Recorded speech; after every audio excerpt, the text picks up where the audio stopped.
Hello, everyone, and welcome to another, I assume, review discussion. I don't know what we're calling it still because I haven't done a lot of these. I think we're just gonna call it the review discussion. Let's call at this point a review. That's what we're talking about games. I'm CJ. I'm joined by someone I treasure a lot, John. CJ, would you say that the real treasure at the end of the Dragon Quest was the friendship and the relationship that we built along the way? That's what it is. No spoil. Don't spoil the game. Spoiler alert: the real treasure was our friendship. Yeah, that's how it ends. It just tells you that. So today, John and I are going to talk about a game I've been playing for the last week and a half obsessively, literally 5 minutes before we got on. I'm still chipping away at it. That is, of course, Dragon Quest Treasures. Shout out to Square, giving us the code, and I was able to check it out. I guess the first thing I kind of want to mention though is our a really quick truncated art history of Dragon Quest. So someone like me, as you all know, I'm not the biggest JRPG expert of the group. What? No, I refuse to believe that. But I've always had a soft spot for Dragon Quest only on a visual level because I love Akira Toriyama's art style. Hence why something like Chrono Trigger is always called out to me. Hence why I literally bought a $5 used copy of Blue Dragon at Goodwill for 360, just because I love Toriyama's art style. I mean, I have a bunch of Dragon Ball shit in my room. I'm in love with that style. So Dragon Quest, and another thing, it's very traditional, right? Whereas Final Fantasy has gone in some weird directions with its combat. That they've had traditional turn-based. They've had the ATV stuff. They've had some weird MMO stuff with the actual MMOs in 12. They've had the real-time stuff with 15, and then a mix of the ATB and real-time stuff with 7. Dragon Quest has always kept it traditional in its mainline games. It's always been a straightforward turn-based game, literally ripped straight out of the NES. And I've always respected games that keep it old school but kind of update a lot of their visual aspects. So that's sort of my history. I played a bit of 11. I just never got really far into it. I've played a bit of Builders 2 and never got really far into it. Treasures is my first official deep dive into the series, and we'll talk more about what I think of it. How about you, John? Your sort of history with the with Dragon Quest. Well, I mean, you know me, I don't play a lot of JRPGs. Yeah, you only play multiplayer shooters. I only play multiplayer shooters and NFL and Madden. Madden and FIFA. That's all I play, man. No, yeah. So anybody who knows even a little bit about me knows that it's a toss-up between me and Finn for the resident JRPG guy on SDGC. I've played every single Dragon Quest game, from Dragon Quest 1 all the way through the most recent entry 11. I've played tons of the spinoffs, Monsters and Dragon Quest Heroes, So I love Dragon Quest. Although I take that back, I haven't played Dragon Quest X because it has not been localized. Yeah, exactly, yet. It's the only, which is weird. That's a mainline game. That's like Final Fantasy not dropping a numbered a numbered title here in the U.S. Come on, man. Yeah, it's wild. It's way past time. But and I have not had the opportunity to dive into Dragon Quest yet quite as deeply as I would have liked, simply because CJ, as you know, review season for us has been ridiculous. Oh, I know. It's the second game I've been the third or fourth game I reviewed this month. And I finished Crisis Core, and so I finally today I was able to start diving into Dragon Quest Treasures. And I gotta say, right off the bat, CJ, and again, you are so much farther than I am. I'm a couple hours in. So full disclosure, and I captured some footage. I captured footage that I'll probably be playing on YouTube. It's I captured footage the 15-hour, 14-hour mark. I'm at the 20-hour mark now. I'm still not done. I think I'm a little over halfway done with the entire thing, but just because it's a lot bigger than I expected. I expected something a lot smaller, a lot more streamlined. But man, even the fact that this is a spin-off of a big JRPG series is packed with so much that, again, I'm still chipping away. It might be my most played. Think about a Dragon Quest game is gonna be tied with a Call of Duty game as my most played game of 2022, which is ridiculous. So For those who don't know, Treasures is an action RPG focused on, it's like focused on a large open-ended areas where you play as these two siblings, Mia and Eric. Eric being one of the party members from Dragon Quest XI. So it's a prequel to that. They're both young children, and they want to be these great treasure hunters, these great explorers. They escape like this, like I think it's like a Viking ship, and they want to go out on this adventure. It just kind of like starts there. They start going around different lands. You build up an island. You collect a bunch of different treasures, and you have them like appraised in different rarity sets. It's basically that. That's the main gameplay loop. You're fighting like the classic Dragon Quest monsters. You're recruiting Dragon Quest monsters also who are, like operate in your party, and they kind of fight in their own sort of on their own accord. They fight on their own. You don't have to control them. It's not turn based. It's purely action based. And I think that's that like the main point there is like that loop is the most addicting thing I've played in any game all year. It's the actual loop of just kind of running around, collecting treasure, fighting monsters, going back to your home base and getting it all appraised. Is just like, holy crap. Like I wasn't expecting it to be, it's not that deep, but I wasn't expecting it to kind of have its hooks in me. Go ahead, John, what were you saying? Well, no, I was actually going to say, like for one, I just want to point out, I am so thrilled that you're enjoying this as much as you are, because I've been trying to push JRPGs on you for since the time you and I became pals. I'll tell you what I've noticed, CJ, in the first few hours is that this has a lot of DNA from Dragon Quest monsters. That's okay. So every YouTube comment of every trailer and preview, that was the initial thing, because Monsters is another spinoff that's sort of what their version of Pokemon, right? Where it's you're kind of like you're recruiting monsters, and that's how you sort of battle and things like that. A lot of that is this, and I guess to a point of my comparison, just something I'm familiar with, kind of like Persona 2, where you kind of recruit the personas in your party, right? Like it's sort of that, because every new monster you defeat, they're taken back to your base, and then you can hire them for a fee, and then they'll join your party, or you can send them out to do dispatch missions in the background. So yeah, it does share a lot with like I guess this is sort of their reboot of Monsters. So I've actually got a question for you. Mm-hmm. Given that you're 20 hours in, and I'm like maybe like 2. Excuse me. How big and open do you find the game world? This is something I've been wanting to know. So it's the same game world over time. There are some variations, but you get these big like islands that you explore, and every island is fairly massive because there's loot everywhere that you have to kind of comb through, and it's usually different and randomized. There's a bunch of monsters. It's not open world, but it's more like open, like hubs or open levels. Every level has a set of side quests you can do because you talk to other like treasure hunting parties. There's a bunch of enemies you can fight that are different levels. I don't think the game scales difficulty. I think it's like they're all pretty consistent. So if you go to an area, there's like some like level 30 something monsters. If you're level 2, you're gonna get like washed immediately. So it's fairly big. That's what I wasn't. Again, I was expecting a normal dungeon crawler kind of thing, and that's it. I wasn't expecting a fully like, no, you have to navigate and find stuff. Remind me. So 2 hours in, you've unlocked the ability to use a compass, right? Like to track down. Yes. Okay, yeah. So Mia or Eric, you can just play as either one. You choose which one you want to play as, and they have this ability to, basically with the press of the bumper and the B button on the Switch, you have like a compass that points you in the direction. Points to the direction of the treasure. Well, it gives you like a little clue, right? Like it gives you a little. As you get closer, it gives you clues of where those clues are the ones set out by your party. So they're going to tell you more or less where it is, but the picture's usually always obscured because their vision is usually kind of messed up. If you're with the King Slime in your party, the crown covers half his eyes, so you can't really see where it's at. Or if you have, I'm trying to remember the dragon name, their vision's like a kaleidoscope, so you can't see it. Or the muddied hand, it's all full of mud on the screen. So you kind of have to comb through, and then the ground will start glowing when you get closer.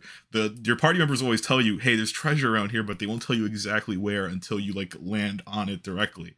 Right. And it's that sort of like, this is like the first game I played this year that feels like an actual adventure, because you really have to piece together stuff. The map is all fogged out. Like the actual mini map is fogged out. So you have to like wander around before you start opening up areas. and you have to like get really used to what is it? Certain monsters have certain treasure proficiency, so they'll certain monsters will have like an affinity for statues that you statues. Others will have affinities for like gear, like armor and stuff, or trading cards. Just like the treasure stuff is all like out of all over left field, but it's really interesting that like the stuff you dig up, you'll find figurines of characters from Dragon Quest V. That was like one of the first ones. Like, that is so cool. Yeah. That's what I love, again, because you get these little detailed models of like, and again, I love Toriyama's art. I just love the way these characters look. Or you get like these weird rat-looking things. You get trading cards, like rendered trading cards. I'm always wondering like what other wild thing am I gonna find? It's I can't believe they threw NFTs in there, man. Yeah, they threw yeah. You can't. You're that's a joke. There's no NFTs. I was gonna say. If your Switch is in sleep mode, it's mining for. It's mining for crypto. It's mining for crypto. I like that loop itself is very interesting, and like going back to your point, yeah, the worlds is a lot bigger, especially for a Switch game. It's pretty big again for a Switch spin-off of a much bigger series. Right, like Dragon Quest has never been open world, right? Like it's always been a little bit more linear.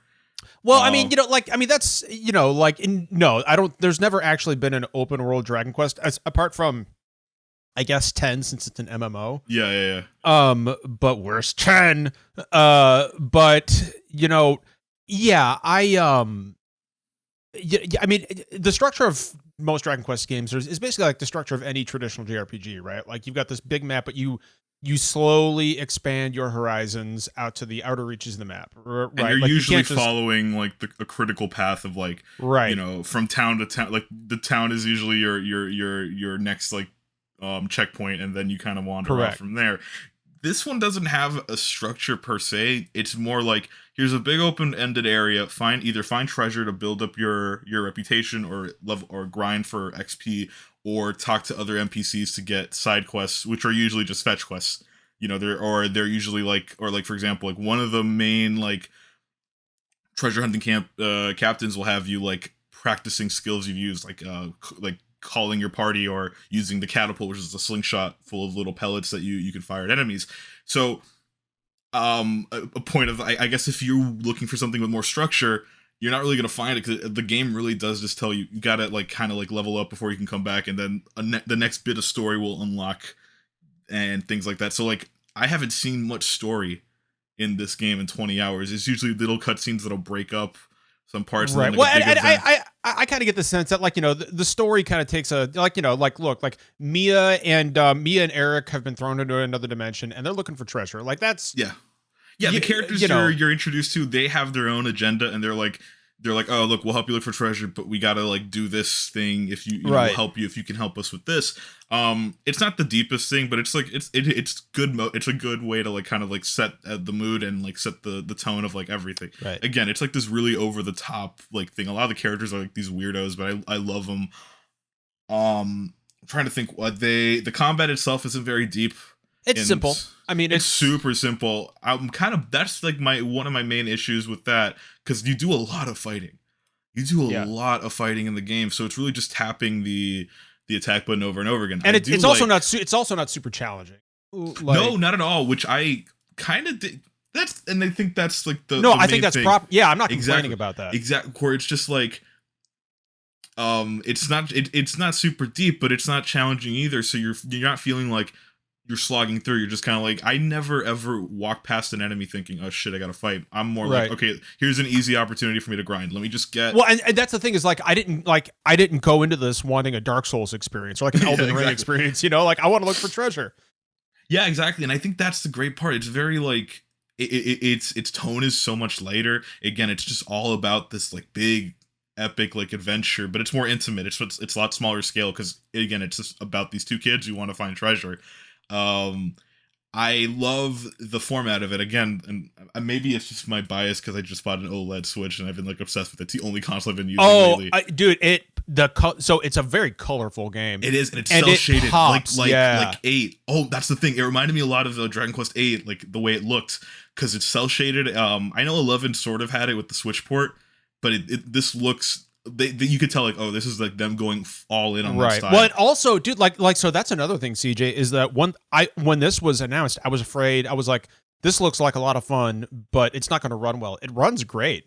It runs pretty solid. It runs perfectly fine. On handheld, it runs way better than it does dock. It does. Yep. I've noticed some stutters, like when you turn. It's like the Pokemon thing. I guess now Pokemon kind of ruined my brain. Where if you turn the camera ever so slightly, there's like a jitter. It makes you hyper fixated. You're like, oh, like that. But on handheld, excellent. Which is where I've mostly been playing it. But I love the structure of it because it's very much like during my lunch breaks, I have an hour lunch and I'm like, all right, let's play Treasures. Let's just see what I can do. Let's just see if I can do something. It has that very Breath of the Wild thing where, oh, let me go do a temple, right? Or like, and I'm like, and I have like half an hour to kill. Let me just do that. And I like that. I like that it's like the perfect fit for a handheld.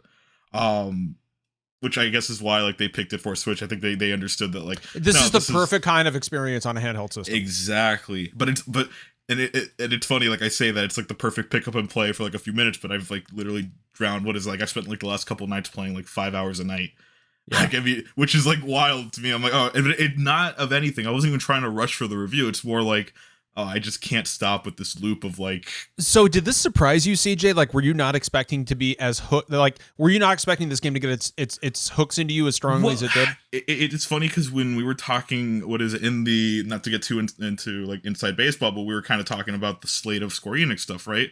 And then I think Dragon Quest Treasures sort of fell on me just because it's the sort of like the Toriyama stuff, and I like the way it looks and more traditional stuff, but I didn't know it was, and the fact that it was more action based as opposed to traditionally based. Right. But I am surprised that like I'm all in on like I'm playing it obsessively. Again, I've talked more about Dragon Quest in the last like week and a half than I've like ever have in my entire life. Like, I think I've like everyone else I've been trying to like telling them, oh no, and I fought a Draki, and I fought a Draki, man. Yeah, and I'm like, oh yeah, I fought a Draki, and I recruited the King Slime to my party. And what you can jump on him to reach higher places. Yeah, I'm definitely surprised. I'm definitely surprised that I am like not only enjoying this game, but again that I'm obsessing over it to the point where we talked about it. I had planned my Christmas like vacation game, like, oh yeah, I'm off a weekend, I want to start Persona 5 on Switch, and I'm like, I don't think I will be able to. Those plans have like kind of fallen by the wayside now. Yeah, well, I'm sorry, CJ, I didn't mean to cut you off. Go ahead. What were you gonna say? Go ahead. Well, I was just gonna say, like, from everybody else I've talked to, this game is lots of content too. Like, there's a lot to do. Ridiculously packed. Again, as I was playing, I just discovered like a boss that I think you can just do by accident. That's cool. With like a cutscene and everything, with like an actual cutscene animated and everything. I'm like, what the hell? There's like different, again, even the more combat focused stuff, if you're not into it, there's some surprising things they do with like, there's like gauntlets you can go through without spoiling too much. I don't want to spoil like any enemies or like gameplay stuff, but man, there's so much shit in this game that I'm like, I can't believe like they managed to surprise me at every turn. I think I've seen pretty much every new thing in my 20-ish hours. I don't know, maybe like towards the end they're gonna like throw a curveball at me that's just gonna make me go, what? But let me ask you this, because I've got another question for you. Yeah. Does this make you want to, like, after you're done, after you've had your fill of treasures, does this make you want to go and play Dragon Quest 11 to see Eric in a whole new? So I re-downloaded 11 on my Switch. I have, and I also bought 1, 2, and 3. I think I'm all in. I think we talked about it last night. Look at you getting into. Look at you, man. You're like a JRPG wizard all of a sudden. So my plan is to, again, like, thanks to treasures, my plan is to play through 11, play through the NES ones, go back to 11 in the 16-bit mode. Yes, I hear that's virtually a different game at that point. It really is. It absolutely is. And then I guess at that point, by then, either 12 will come out or the 3 remake, the HD 2D one, which I'm definitely so excited about that. And then like what PlayStation just dropped all like spin-offs on their PS Plus line, so I'm excited to try out Heroes. I might rent a copy of Builders to go through. Well, and so you need to play Builders. Builders is fantastic, and don't forget we're probably going to hear more about Dragon Quest 12 at some point. Yeah, exactly. So I'm kind of curious, but so to kind of sum up my thoughts on builders, my favorite style of game has always been, or like the one I sort of champion. I talked about on other podcasts before. I think in our Biomutant review back like last year, I talked about like my favorite kinds of games are like these sort of budget, mid-tier like PS2, GameCube-esque stuff. I love right? that stuff. Yeah. Yeah, so like platformers specifically, especially licensed ones, or brawlers that are like kind of like janky. Treasures feels like Square had like this game that was like released around the same time as Crystal Chronicles, but just never got around to like localizing it or whatever. Right? Yeah. And it comes with all the same issues, like some weird combat stuff. Navigation is really odd. Like there's no lock on for fighting enemies. I would have liked a lock on. Yeah. There's no, and I talked about it on the stream too. You can't sprint. Like you move way too slow, but that's sort of where the monsters come in. They can help you with that. Right. All those issues. But that loop is just so addicting that I would have it's something I would have eaten up if I was younger. And I'm eating it up now. Like it's like exceptional. I'm still like discovering a bunch of new treasures. I'm still like learning about this thing. I'm in love with the style. The music is great. The voice acting is solid and is solid. Whenever you do hear it, the story is like simple enough where it's just good. It's a good motivation to kind of go through it.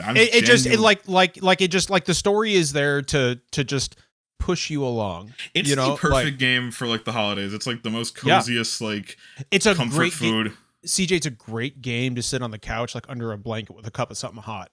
100%. I think this is this is it. And again, like I said on the podcast, like I feel so bad for Finn if he has to like redesign whatever we're doing for Game of the Year, just because I've had to rearrange everything for Dragon Quest Treasures. Like it has become like one of my biggest surprises. If they ever do drop a PlayStation 5 port with like all the issues, they did like the 11S. If they ever did it like the inverse for like PlayStation or Xbox, I'll jump on that one too. That's 100%. Fantastic. I think it's so I can't recommend this game enough. Dragon Quest fans or not, I think if you're just into action RPGs with like an addictive gameplay loop, if you're someone who loves like those mobile games where it's like you have like your grind, this is it. There's dailies too. I mean, there's dailies in a Dragon Quest game. Go check it out. Perfect. I love it. No, I am so thrilled that you're enjoying this, and I'm finally getting to dive in myself, and I'm gonna this is the game I'm playing now. So I'm excited to talk about it again next week and tell you how my thoughts have evolved. But CJ, dude, great job on the review. You crushed it, man. Wonderful job. If you guys are interested in like the early hours of the game, I streamed it last week. The archive of that should be up on YouTube. Go check it out, because I go through like the intro, I go through the early mechanics and things like that. I discover sort of like every major thing without going too deep into it. So I urge you guys to go check that out. Absolutely. And of course, thank you once again to Square Enix for the code and the chance to review this. We deeply appreciate it. And as always, you can catch us live every Thursday night at 9 p.m. Eastern Standard Time on twitch.tv/official SDGC. And all of our podcasts go up on SoundCloud and Spotify, and all of our reviews are now up on YouTube as well as podcast services. So thanks again, everyone, for tuning in. Thanks again, CJ, for your awesome work. And thanks again to Square Enix. And until next time, remember, the kindness costs nothing. We will see you later.